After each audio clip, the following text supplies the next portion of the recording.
Yo, what is good, everyone? Hope you're doing well. So I'm on EU, and I'm quickly going to run through, um, a bit of price action. And yeah, so what we had, or what we was looking at, was when price was around this area, we was trading it into, this sort of 15-minute inflection point, and potentially looking to get long from here, dependent on what price was doing on the lower time frames.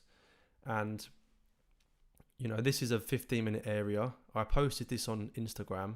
But if we go to a 15-minute time frame, you can see that area. So the last down close candle, which would be that one there. And price tapped into the hourly candle that I spoke on in a previous video. And we now respected that. We've come into this level. There was a lot of opportunity to get involved.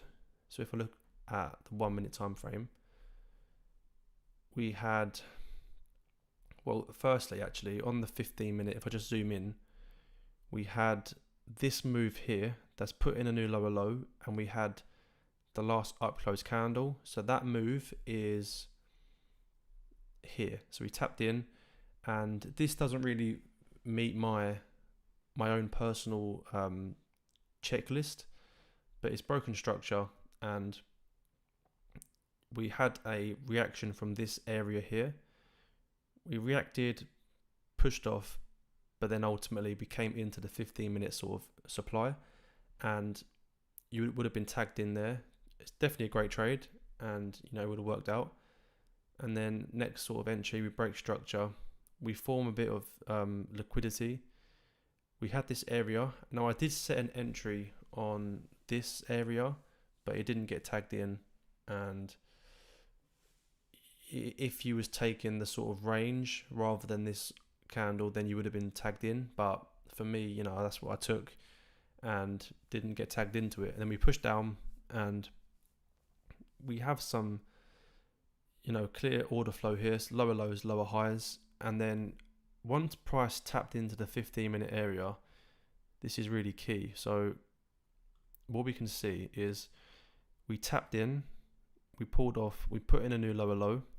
So we have a swing point, a little range, and what we can see is the most recent supply would be this area here. So you can see these 4 or 5 candles, a clear sort of range, and then we broke structure that put in a new lower low.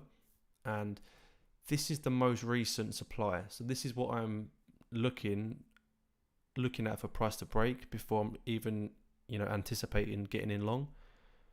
So you can see we come up, and we actually, although this isn't a valid order block, or because it hasn't broken structure, we mitigate the supply, and then we actually come back down to mitigate this sort of these 3 candles, or mostly this candle.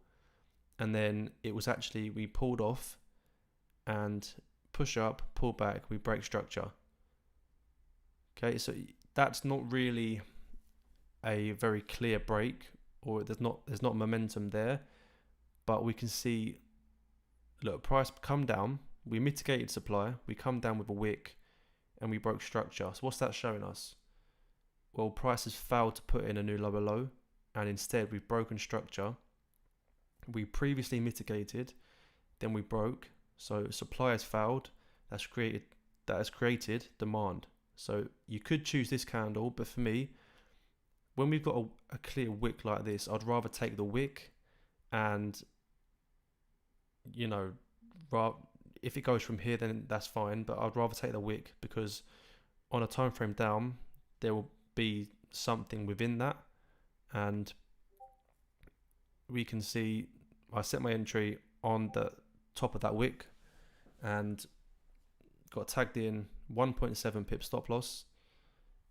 And you can see, look, sorry about that. You can see we've now pushed in, and once I got tagged in, we had a little range, pushed off, we tapped into another area of, you could say supply, but it's not really valid for me. We come in, we break it. So I was looking to scale in on this, but we didn't really break with momentum. And you can see we're now putting in higher highs and higher lows. and this is where price currently is.